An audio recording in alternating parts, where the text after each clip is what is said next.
আসসালামু আলাইকুম বন্ধুরা, আশা করি সবাই সুস্থ আছেন। বন্ধুরা, স্ক্রিনে বর্তমানে আপনারা ভেনেজুয়েলার যে ওরেনকো বেল্ট রয়েছে, বিশ্বের সব থেকে বৃহত্তম তেল ক্ষেত্র, তার দৃশ্য দেখছেন।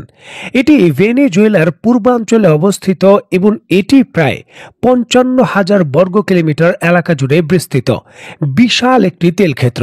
ওরেনকো বেল্টে বিশ্বের সব থেকে বড় প্রুভেন বা প্রমাণিত তেলের মজুদ রয়েছে। 2023 সালের হিসাবে ভেনেজুয়েলার মোট প্রমাণিত তেলের রিজার্ভের পরিমাণ 303 বিলিয়ন ব্যারেল, যার বেশিরভাগই কিন্তু এই ওরিনকো বেল্টে অবস্থিত। যুক্তরাষ্ট্রের যে জিওলজিক্যাল সার্ভে রয়েছে ইউএসজিএস, তার অনুসারে টেকনিক্যাল রিকভার তেলের পরিমাণ এখানে 513 বিলিয়ন ব্যারেল পর্যন্ত হতে পারে, যে সৌদি আরবের যে মোট রিজার্ভ রয়েছে তাকে অনেক অংশে দুইবার ছাড়িয়ে যাবে। আন্তর্জাতিক হিসাব অনুসারে ভেনেজুয়েলার অর্থনীতির মূল মেরুদণ্ড হলো এই ওরিনকো বেল্টের যে তেল ক্ষেত্র সেটি।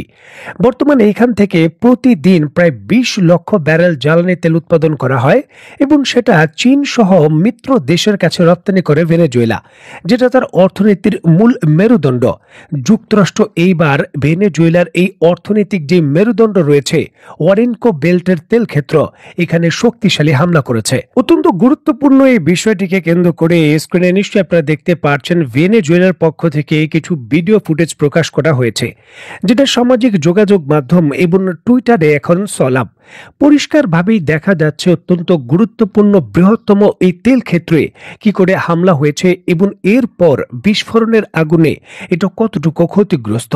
ভেনেজুয়েলার কর্তৃপক্ষ যেমনটা নিশ্চিত করছে, অতর্কিত এই হামলার কারণে এই তেল ক্ষেত্রটি এখন তার উৎপাদন ক্ষমতার অধিকাংশই হারিয়ে ফেলেছে এবং বর্তমানে বাধ্য হয়ে এই তেল ক্ষেত্রটি তারা শাটডাউন করতে বাধ্য হয়েছে। কারণ এই ধরনের পরিস্থিতিতে তেলের উৎপাদন তারা যদি অব্যাহত রাখে, তাহলে অন্যান্য তেলের ক্ষেত্রে এবং পাইপলাইনের যে পুরো সরবরাহ রয়েছে সেখানে আরো বড় বিস্ফোরণ হতে পারে, যেটা ধারাবাহিকভাবে কিন্তু হচ্ছে। আর এই জন্যই বড় ঝুঁকি এড়ানোর জন্য ভেনেজুয়েলা তার 55,000 বর্গ কিলোমিটার এলাকা জুড়ে বিস্তৃত এই তেলের খনির যে প্রধান উৎপাদন ক্ষেত্র রয়েছে সেটাকে শাটডাউন করেছে।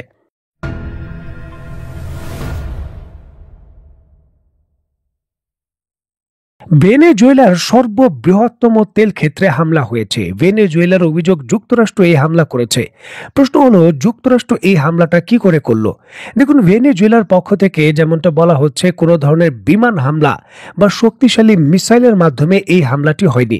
মূলত আফগানিস্তানের স্টাইলে ভেনেজুয়েলার ভেতর আক্রমণ শুরু করেছে যুক্তরাষ্ট্র গোয়েন্দা সংস্থার মাধ্যমে। যুক্তরাষ্ট্রের গোয়েন্দা সংস্থা যে এফপিবি ড্রোন রয়েছে, মানে নিজে থেকেই সেটা লঞ্চিং করা যায় এবং কাছাকাছি থেকে ফায়ার করা যায়, এই ধরনের ড্রোনের মাধ্যমে হামলা হয়েছে। এই ধরনের ড্রোনগুলোতে বেশি একটা বিস্ফোরক থাকে না, তবে যদি তেল ক্ষেত্র বা গুরুত্বপূর্ণ এই ধরনের জ্বালানি সেক্টরে এটা হিট করে, এর যে উচ্চ বিস্ফোরক রয়েছে সেটা সেখানে আগুন ধরিয়ে দেয় এবং তেলের সংস্পর্শে এসে এটা বড় বিস্ফোরণ ঘটায়। এর জন্য অতিরিক্ত বড় বিস্ফোরণের প্রয়োজন নেই। আর এখানে কিন্তু যুক্তরাষ্ট্র এই টেকনিকই ব্যবহার করেছে। ডোনাল্ড ট্রাম্প এর পূর্বেই সরাসরি তার বক্তব্যে প্রকাশ্যেই বলেছিলেন তিনি তার গোয়েন্দা সংস্থা সিআইকে আনুষ্ঠানিকভাবে অনুমতি দিয়েছেন ভেনেজুয়েলার বিরুদ্ধে অভ্যন্তরে অভিযান পরিচালনা করার জন্য। সেই অভিযানের প্রথম দফায় এই যুক্তরাষ্ট্রের গোয়েন্দা সংস্থা সিআইএ এই ধরনের বড় সফলতা পেল। আফগানিস্তানের যুক্তরাষ্ট্রের গোয়েন্দা সংস্থা প্রথমে আফগানিস্তানের অভ্যন্তরে যারা আফগান তালেবানদের বিরোধী ছিল তাদের কিন্তু একত্রিত করেছে, তাদের অর্থ দিয়েছে এবং তাদের ব্যবহার করেছে ফরওয়ার্ড বেস বা ফরওয়ার্ড আর্মি হিসাবে।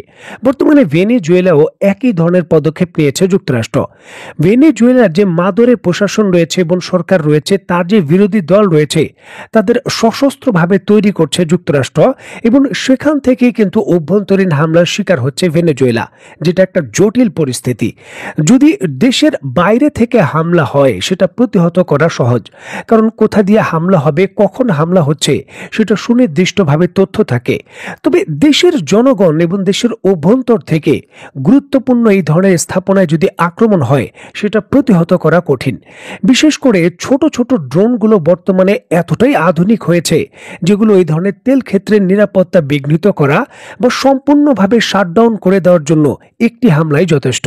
দেখুন, এই ধরনের ছোট আকৃতির ড্রোন ব্যবহার করে লং রেঞ্জে আক্রমণ করে অলরেডি ইউক্রেন রাশিয়ার বিরুদ্ধে বড় সফলতা পেয়েছে। রাশিয়ার কয়েকটি তেল ক্ষেত্র, তেলের পাইপলাইন এবং গ্যাস ক্ষেত্র উড়িয়ে দিতে সক্ষম হয়েছে তারা। যে ড্রোনগুলো যুক্তরাষ্ট্র এখন নিজের হাতে পেয়েছে, আপনারা নিশ্চয়ই জানেন যুক্তরাষ্ট্র এবং ইউক্রেনের মধ্যে এই ড্রোন বিক্রির একটা চুক্তি হয়েছে, যেখানে যুক্তরাষ্ট্রের কাছে এই ড্রোনগুলো রয়েছে।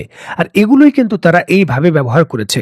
ফাইবার টেকনোলজিতে নির্মিত এই ছোট আকৃতির যে FPV ড্রোন রয়েছে, অল্প বিস্ফোরক বহন করতে পারে, তবে রাডারকে ফাঁকি দিতে সক্ষম।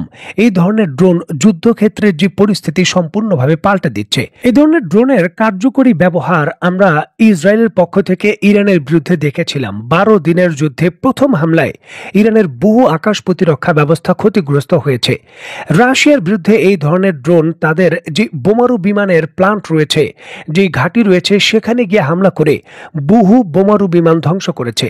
আর এখন বিশ্বের অন্যতম বৃহত্তম তেল ক্ষেত্র ভেনেজুয়েলার এই তেল ক্ষেত্রে আঘাত করে সেটাকেও ব্যাপক ভিত্তিতে ক্ষতিগ্রস্ত করেছে। আর এই ঘটনা এখন সবেমাত্র শুরু। ধীরে ধীরে এই ভেনেজুয়েলার যত তেল ক্ষেত্র রয়েছে সকলগুলোতেই এই ধরনের হামলা হবে।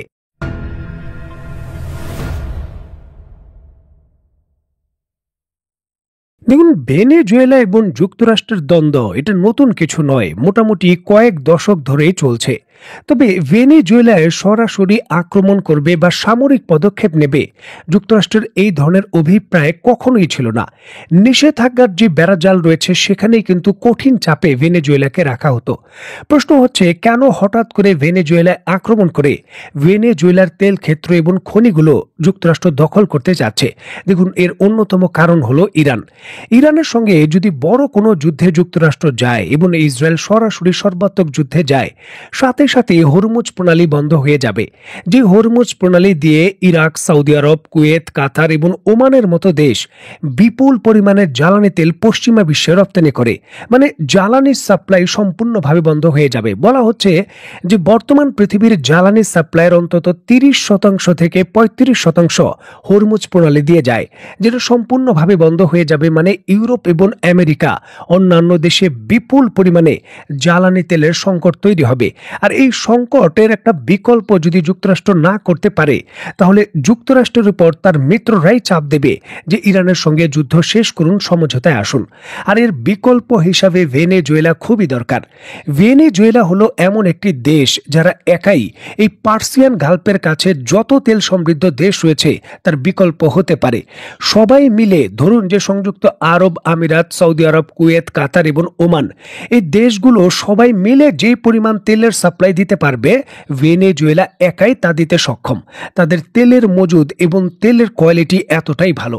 আর এর জন্যই কিন্তু বিকল্পর জন্য নিজের যে সাস্টেনেবল ওয়ার প্রোগ্রাম রয়েছে তা চালিয়ে যাওয়ার জন্য ভেনেজুয়েলাকে নিয়ন্ত্রণ করা খুবই দরকার, যার প্রথম অংশ হিসাবে যুক্তরাষ্ট্রের আক্রমণ শুরু হয়ে গেছে, হামলা শুরু হয়ে গেছে। এখন দেখার বিষয় ভেনেজুয়েলা এবং তার মিত্র রাশিয়া এবং চীন এই ইস্যুটিকে কেন্দ্র করে কি প্রতিক্রিয়া দেখায়। তো বন্ধুরা, আজকের মতো বিদায়। নতুন কোনো ভিডিও নিয়ে আবার দেখা হবে। সেই পর্যন্ত সবাই ভালো থাকবেন, সুস্থ থাকবেন এবং বাংলাদেশকে ভালোবাসবেন। আল্লাহ হাফেজ।